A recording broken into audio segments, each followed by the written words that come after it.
Monsoon सत्र के लिए सरकार के एजेंडे में एक और अहम बिल है। इसका नाम है prevention of insults to national honour amendment bill 2026। बोलचाल की भाषा में इसे वंदे मातरम बिल कहा जा रहा है और इस संशोधन बिल का कोर मकसद राष्ट्रीय गीत वंदे मातरम को भी नेशनल एंथम यानी राष्ट्रीय गान जनगण मन के बराबर सम्मान और कानूनी सुरक्षा दिलाना है। सवाल है, इतने बड़े मसले की सुध लेने में देश की आजादी से लेकर अब तक इतने बरस कैसे लग गए? राष्ट्रगान जनगण मन और राष्ट्रीय गीत वंदे मातरम दोनों को 24 जनवरी 1950 को एक ही समय पर संविधान सभा के द्वारा आधिकारिक मान्यता दे दी गई। तो फिर राष्ट्रगान के लिए पूरा सम्मान और कानूनी सुरक्षा का प्रावधान किया गया, लेकिन राष्ट्रीय गीत वंदे मातरम के लिए नहीं। ऐसा क्यों हुआ? क्या कोई बड़ा पेच था? वंदे मातरम आजादी के रणबांकुरों का तराना था। इस गीत ने भारत माता को गुलामी की बेड़ियों से निकालने के लिए पूरे देश को एकजुट किया।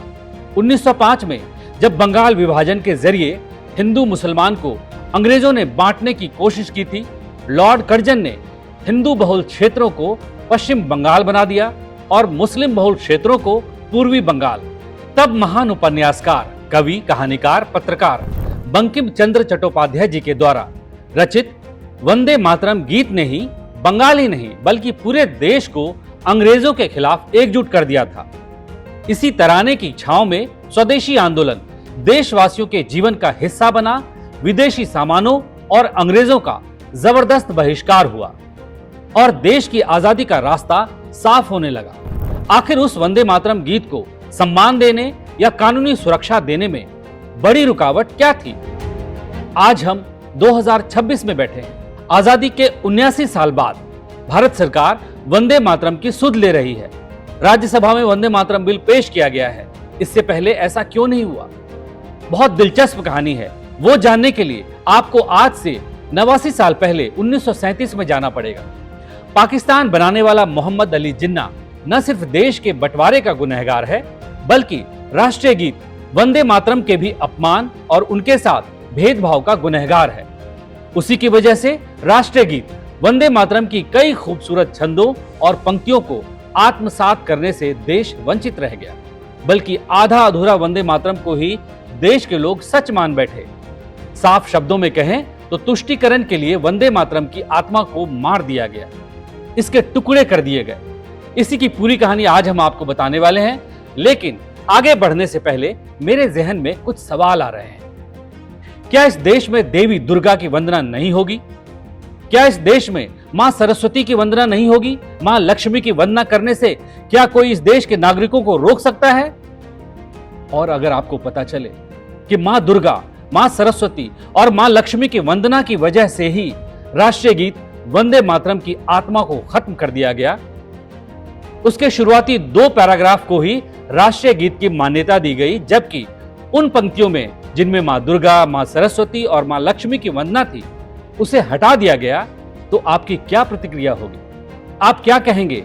राष्ट्रीय गीत वंदे मातरम के साथ सही हुआ या गलत? आज आप जो वंदे मातरम गीत गाते हैं वो अधूरा है। 1875 में बंकिम चंद्र चट्टोपाध्याय जी के द्वारा लिखे गए ओरिजिनल वंदे मातरम गीत में 6 छंद या पैराग्राफ थे। आप स्क्रीन पर संपूर्ण वंदे मातरम गीत देख सकते हैं। इसमें कुल 6 पैरा हैं और आप सिर्फ शुरुआत के 2 पैरा ही गाते हैं।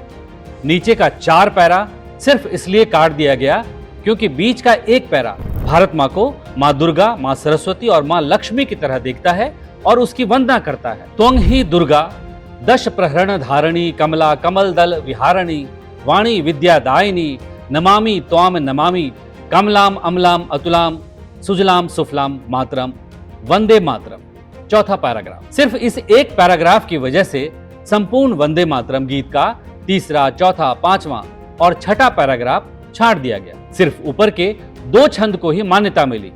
इसके पीछे है वो सोच जिसने देश को बांट दिया और आज भी वंदे मातरम की राह में रोड़े उत्पन्न कर रहा है। राष्ट्रीय गीत वंदे मातरम सबसे पहले बंकिम चंद्र चट्टोपाध्याय जी के साहित्यिक पत्रिका बंग दर्शन में 1875 में छपा और उसके बाद 1882 में उनके प्रसिद्ध उपन्यास आनंद मठ में छपा, जहां से ये गीत भारतीय स्वतंत्रता संग्राम के क्रांतिकारियों की जुबां पर चढ़ने लगा और उनके लिए एक मंत्र और कोडवर्ड बन गया।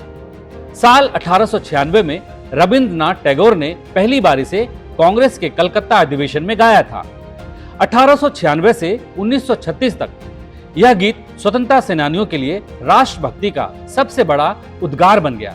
लेकिन 1937 के आसपास मोहम्मद अली जिन्ना और मुस्लिम लीग ने वंदे मातरम को निशाना बनाना शुरू कर दिया।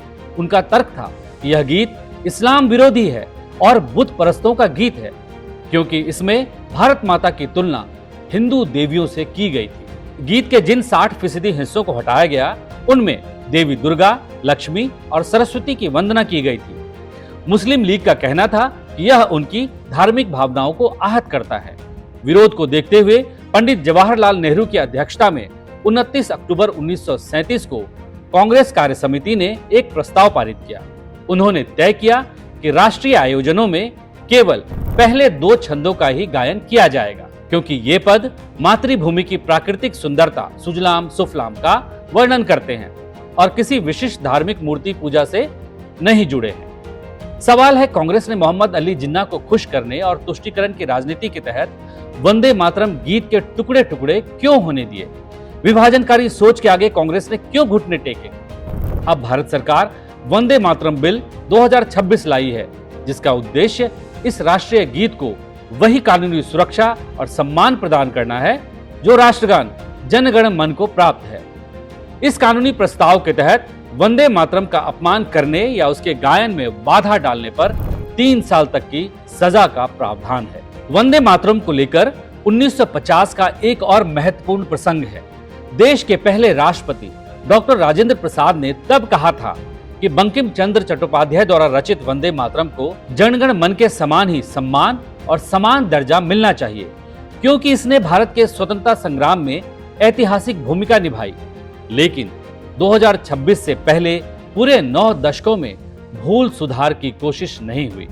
अब मेरा सवाल आपसे है, आपको क्या लगता है, देवी दुर्गा, मां लक्ष्मी, मां सरस्वती की वंदना की वजह से वंदे मातरम के टुकड़े कर देना उस वक्त सही था, या सांप्रदायिक सद्भाव बरकरार रखने के नाम पर तुष्टीकरण के लिए फिर से इस मसले को ठंडे बस्ते में डाल देना चाहिए? जिस गीत ने देश को आजादी का इतना बड़ा तोहफा दिया, उसकी पंक्तियों पर आपत्ति करने वाले क्या अपना दिल बड़ा नहीं कर सकते? अपनी सोच का दायरा नहीं बढ़ा सकते?